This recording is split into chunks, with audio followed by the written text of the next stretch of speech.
전국에 계시는 애터미 가족 여러분 반갑습니다.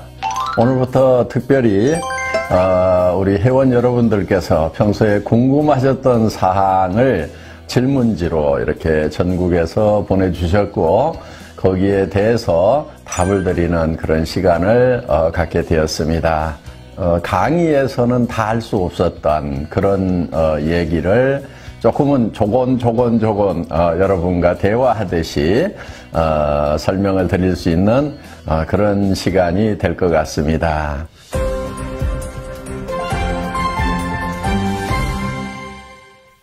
예, 첫 번째 질문. 소비자한테 설명할 때 아무렇게나 하라고 하시는데 진짜 아무렇게나 해도 되나요?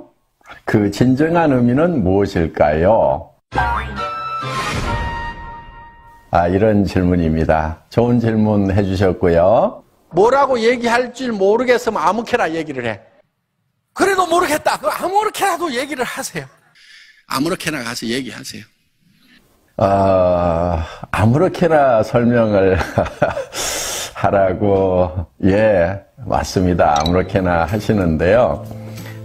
왜 아무렇게나 하라고 하냐면은 준비를 너무 많이 해야만 된다고 생각하는 사람들이 참 많습니다. 그런데 준비를 아무리 많이 해도 현장에 가서 부딪히게 되면은 결국은 또 대답이 어려워지는 경우가 있어요. 그래서 내가 준비를 이렇게나 많이 했는데도 이렇게 답을 못하는가 싶어서 스스로에게 도리어 실망하고 힘이 빠질 수도 있다 하는 겁니다. 저는 현장에서 직접 뛰면서 실패와 성공을 경험하는 그 과정에서 여러분들이 마케팅 노하우, 세일즈 노하우를 습득하시는 것이 정말 살아있는 지식이 되고 성공의 밑거름이 된다고 생각을 합니다.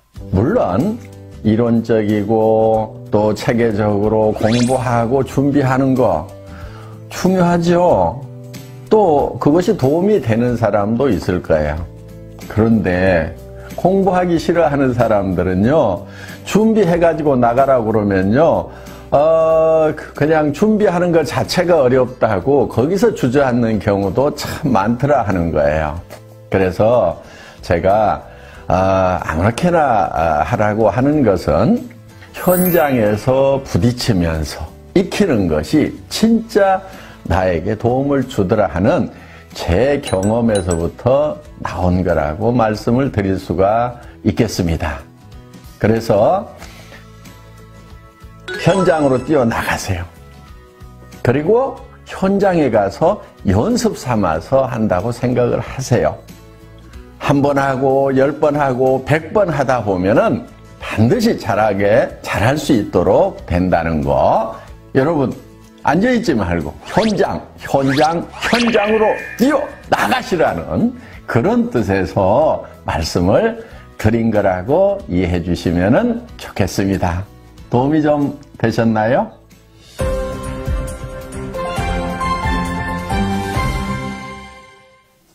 예. 다음 질문은 도전과 배팅의 차이는 무엇인가요? 하는 질문입니다. 하도 배팅하지 말라 하고 퍼포먼스도 하고 UCC도 찍고 그러니까 도전과 배팅을 혼돈하는 분들이 있는 것 같습니다.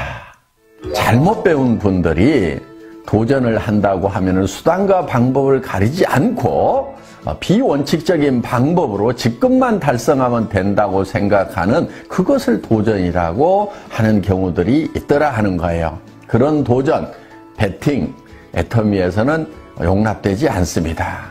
내가 3개월 안에 세일즈 마스터를 가겠다. 이렇게 얘기하면은 어떤 사람이 그거 배팅하는 거 아니냐. 이렇게 얘기를 하는 사람들이 있다 하는 거예요. 저는 어떤 위치까지 가겠다, 언제까지 가겠다 하는 거, 정하는 거 반드시 필요한 거고 매우 중요한 거라고 생각을 합니다. 그 직급과 또 기간을 정하되 그것을 달성하는 방법이 어떻게 되어 있느냐 하는 거예요. 도전은 좋은데 그 방법이 정도가 아니고 애터미에서 원하는 그런 방법이 아니고 카드로 막 긁어대거나 다른 사람들에게 무리한 매출을 하도록 하는 거, 또 주변에 피해를 주는 그런 방법이라고 하면은 그것이 문제가 있다 하는 겁니다. 정상적인 도전이라고 하는 것은 우리가 정말 정도를 가는 거예요. 내가 판매사에 도전을 한다고 하면은 예를 들면은 좌우에 50명의 소비자 가정을 만들겠다. 그리고 그들이 자발적으로 구매하는 오토 소비자를 만들겠다. 그러면은 그 50명을 3개월 안에 하겠다고 하면은 부지런히 그 가정을 만들어 나가는 일을 하는 거, 그거 도전입니다. 그리고 예를 들면 내가 다이아몬드에 도전을 하겠다고 하면은 내 좌우의 파트너들을 도와서 그들이 판매사가 될 수 있도록 열심히 도와서 어느 기간 안에 거기에 도달하는 거, 이거 반드시 목표를 세워놓고 도전을 해야 되는 겁니다. 도전 반드시 필요한 거고 여러분 중요한 겁니다. 도전하십시오. 목표를 정하십시오. 일정한 시간을 정해놓고 그 안에 달성하겠다고 끊임없이 노력을 하십시오. 필요한 겁니다.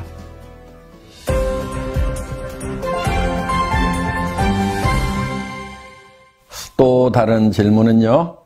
애터미와 똑같은 제품 컨셉과 마케팅 플랜으로 도전해오는 후발업체가 있다고 하면은 어떻게 하죠? 이런 질문인데요. 예, 회사 처음 시작할 때부터 계속해서 나왔던 얘기 중에 하나입니다. 물론 마케팅 플랜 복제하는 거 하나도 어렵지 않습니다. 왜? 우리 마케팅 플랜 다 설명이 되고 있기 때문에 똑같이 만들어서 하는 거 전혀 어려운 것은 아닙니다. 그 다음은 제품에 대해서 염려하시는 분들이 있습니다. 애터미와 같은 제품 컨셉, 좋은 제품 싸게 파는 거, 즉 절대 품질의 제품을 절대 가격에 파는 거, 다른 회사들도 모방해서 그렇게 한다고 하면은 어떻게 할 것인가? 예, 다른 회사들도 그렇게 할 수 있다고 생각을 합니다.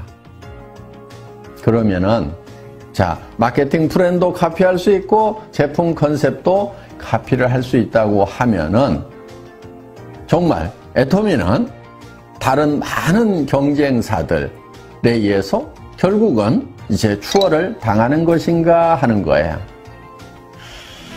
정답부터 먼저 말씀을 드리면은 전혀 그럴 일은 없다 하는 겁니다. 왜냐하면은 저희 회사는 보이는 것에 의해서 움직여가는 것이 아닙니다. 사실 세상에 보이는 모든 것은 보이지 않는 데서 말미암았다고 성경에도 그렇게 기록이 되어 있는데 절대 품질, 절대 가격이라는 컨셉을 만들어낸 그 밑에 조변에 가치관과 정신세계가 어떻게 되어 있는가 하는 거예요. 경영학 교과서에도 경영의 목적은 이윤 추구에 있다, 이렇게 얘기를 합니다. 수십 년 동안 그 주장은 옳다고 여겨졌고 지금도 거기에는 큰 이론은 없는 것 같습니다. 그런데 저는 좀 다른 생각을 가지고 있습니다. 기업이 존속하기 위해서는 분명히 이윤 창출이 되어야 되는 것은 맞습니다. 그렇지만 그것이 최종 목표가 되어서는 안 된다고 보는 거예요. 기업이 존속하는 목적은 저는 사람에게 있다고 봅니다. 그것이 사람을 위한 것인가? 저는 우리 애터미 임직원들에게도 회사를 위해서 희생하지 말으라고 얘기를 합니다. 최소한 회사라는 것을 활용해서 우리 임직원들의 삶이 행복했으면 좋겠다 하는 생각을 가지고 있습니다. 그래서 더 나아가서 애터미는 우리 회원들에게도 우리 회원들을 이용해서 애터미라는 회사가 잘 되겠다는 생각이 아닙니다.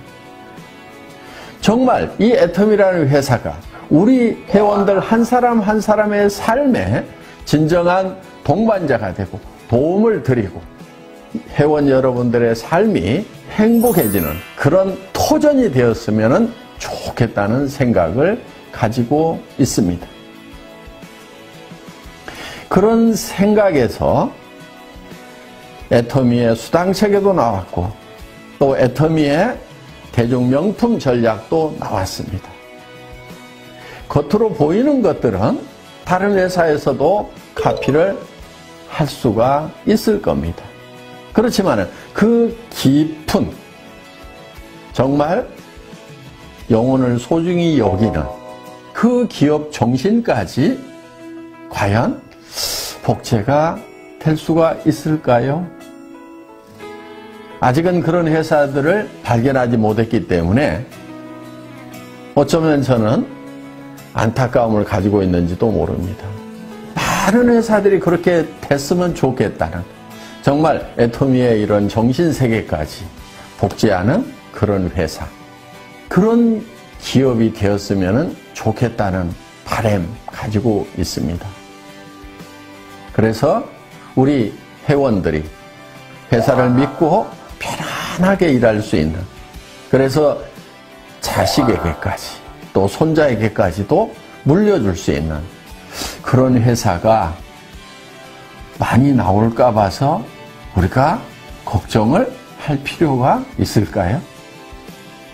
애터미 같은 회사를 복제할까 걱정하는 것이 아니고 저는 도리어 애터미 같은 이런 회사가 많이 나왔으면 좋겠다는 생각을 합니다.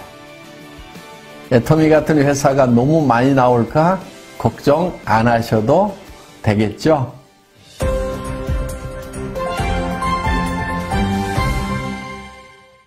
예, 금수저, 흑수저 등 수저 계급론에 대한 회장님의 생각은 어떻습니까? 하는 질문인데요. 참 답답합니다. 왜들 금수저, 흑수저 따지고들 있는지 그게 무슨 의미가 있어요? 저는요, 대표적인 흑수저 출신입니다. 뭐 굳이 얘기를 하자면은 흑수저 출신인데 지금 금수저 물고 있습니다. 흑수저로 태어났더라도 금수저 무는 것이 중요하지.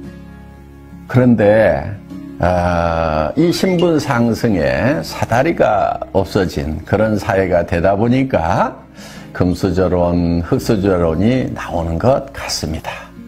그래서 애터미가 있는 겁니다. 애터미 사업을 할 때는 금수저라고 더 도움되는 것, 더 유리한 것이 없어요.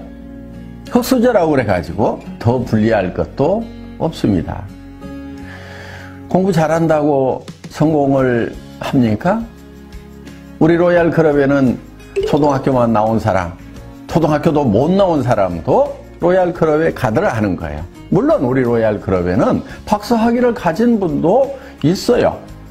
그래서 이 학력에 상관없이 성공할 수 있도록 해놨습니다. 그야말로 흑수저를 위한 사업 아닙니까?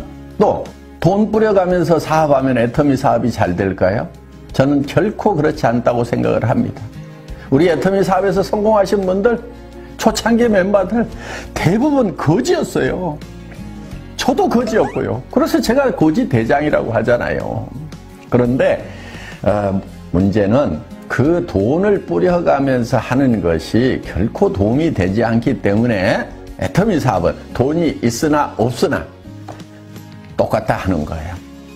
자기가 일을 해 나가는 데 있어서 얼만큼 열정적으로 하느냐, 파트너와 함께 동반 성장을 하겠다는 그런 사랑의 마음을 가지고 하느냐, 그 차이가 아닌가 생각을 합니다.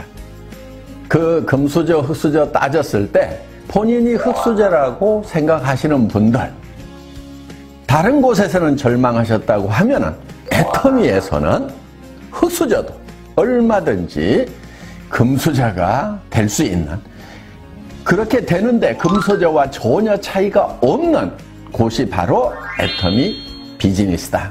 이렇게 생각하시고 용기를 내시기 바랍니다. 금수저 됩시다. 되면 될 거 아니에요.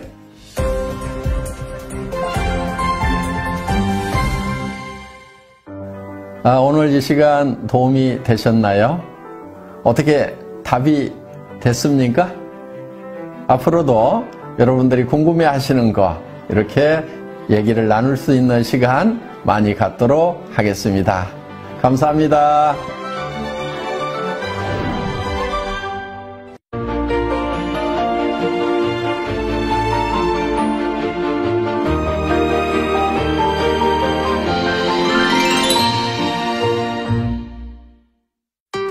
애터미 회원 여러분 안녕하십니까?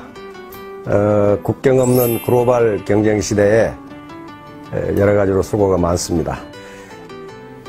그런데 저는 개인적으로 이 애터미 사업자분들 또 애터미 회원분들이야말로 이 시대의 애국자라고 생각하고 있습니다. 그럼 뭐가 애국자냐?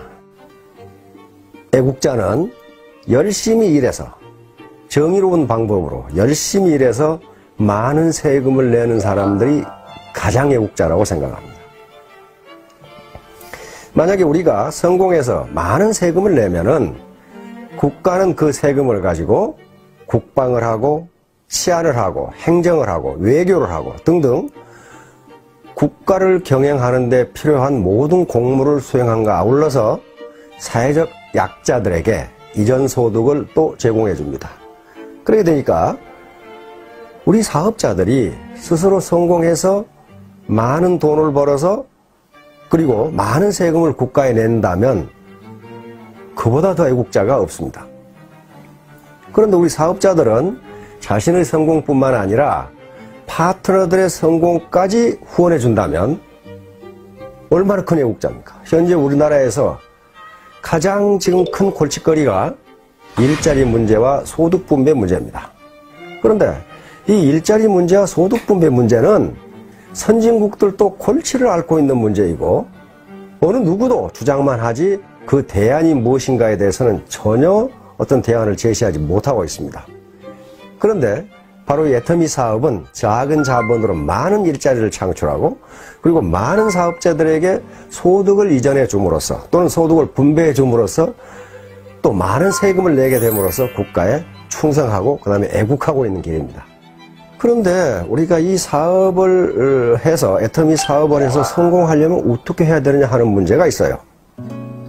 가장 중요한 것은 고객을 설득하고 또 신규 사업자를 설득하는 문제입니다. 설득, 퍼세션, 설득하는 문제예요. 설득은 무슨 거짓말이나 허풍이나 또는 강요에 의해서 되는 것이 아닙니다. 그러면 고객을 설득하려면은 어떻게 해야 되냐 하는 문제가 있어요. 특히 이 애터미 사업은 설득 산업 중에 설득 산업이에요.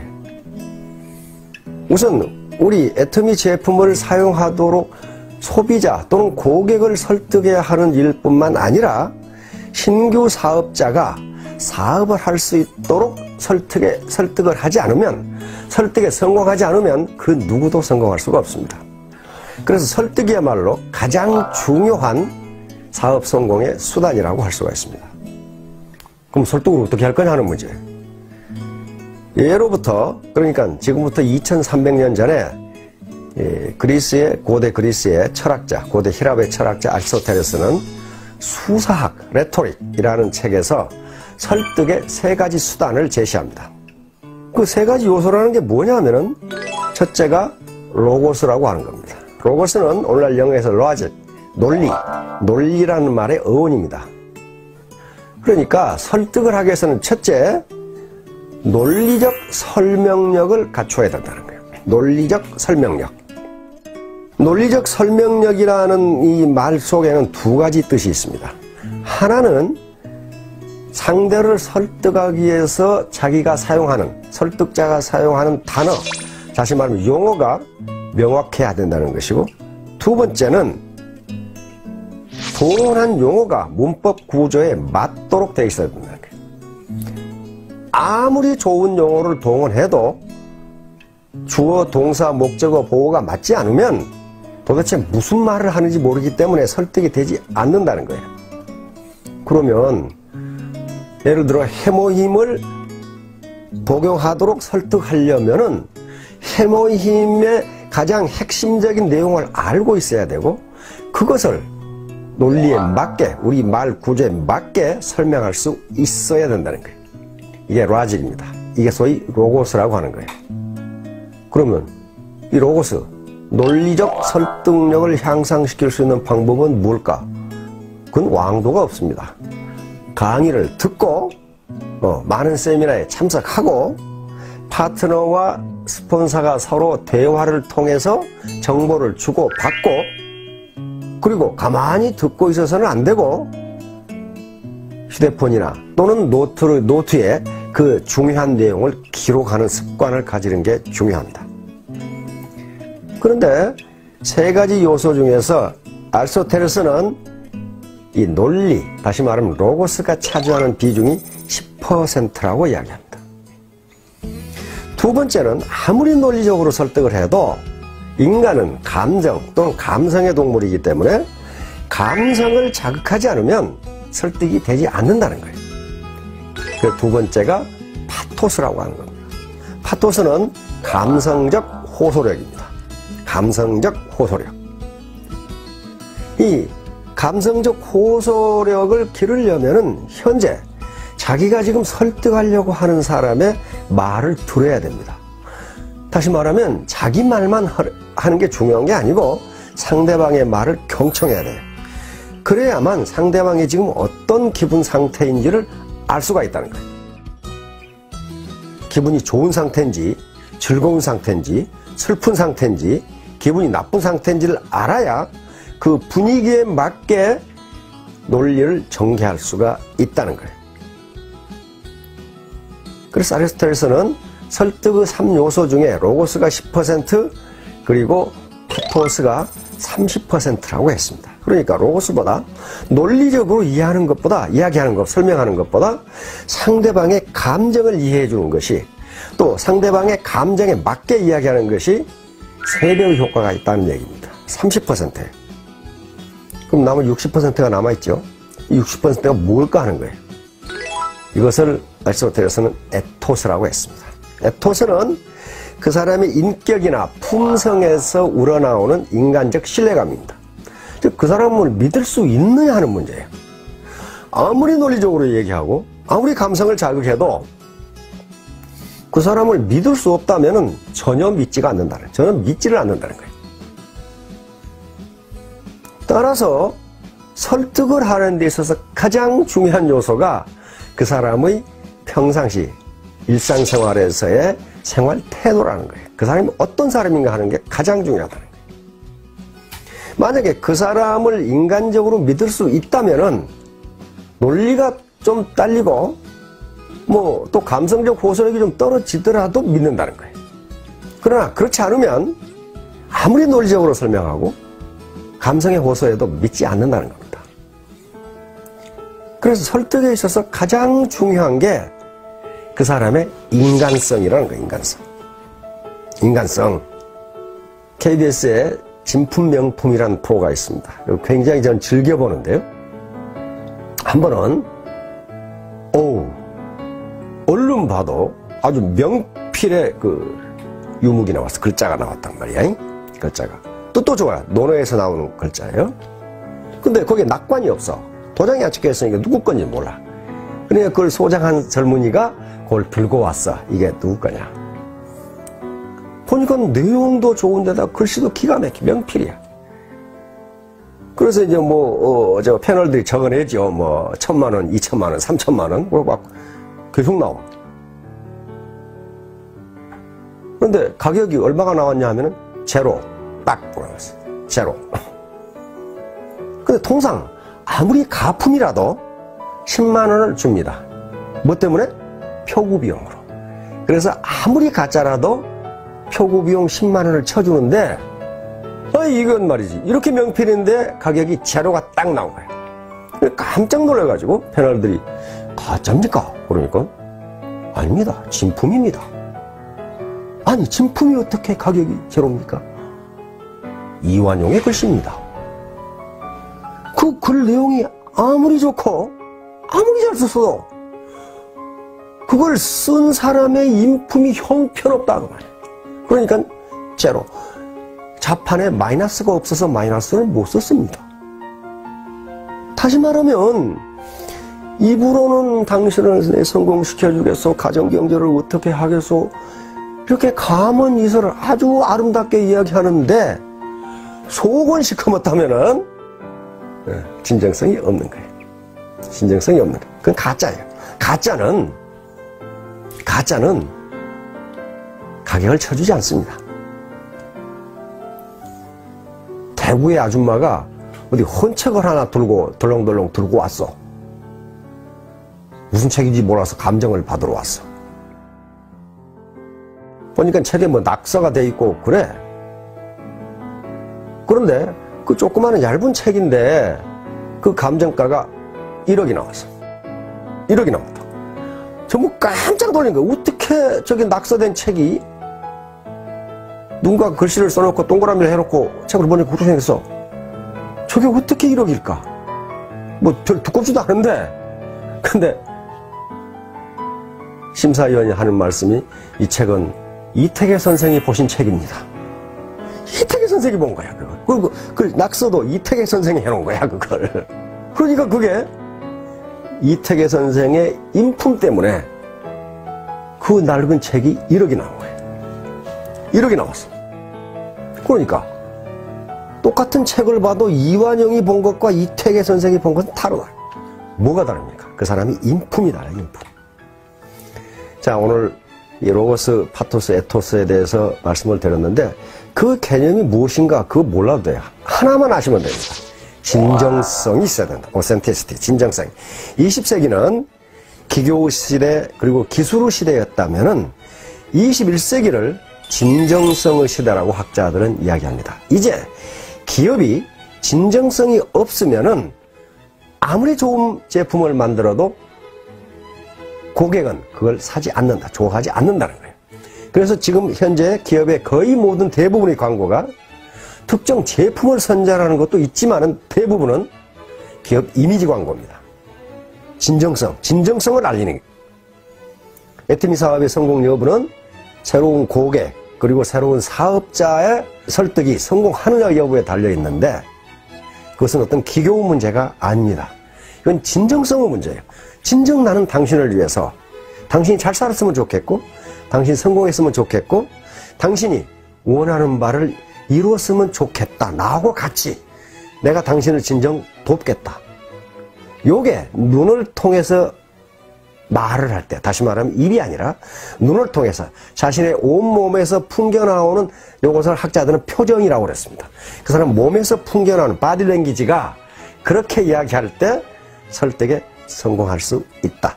그래서 처음만 가지고는 안 되고 자꾸 만나야 된다. 사람은 자꾸 만나면 좋아진다. 즉 정이 들어서 자꾸 만나는 것이 아니고 만나다 보니까 정이 든다. 자, 사업자 여러분, 우리 애터미 회원 여러분, 자, 무한경쟁 시대에 여러 가지로 수고가 많습니다. 특히 제가 보니까 여성 사업자들은 1인 5역을 하는 경우가 많아. 집안일 해야지, 시부모 봉양해야지, 맨날 투덜대는 남편 밤낮으로 달래야지, 애들 돌봐야지, 그리고 파트너 돌봐야지. 1인 5역이에요. 얼마나 힘들겠어요. 그러나 이런 것들이 모두 진정성을 가지고 하면 즐거운 것이 될 수가 있습니다. 사업자 여러분, 그리고 애터미 회원 여러분 모두 성공하시기 바랍니다. 감사합니다.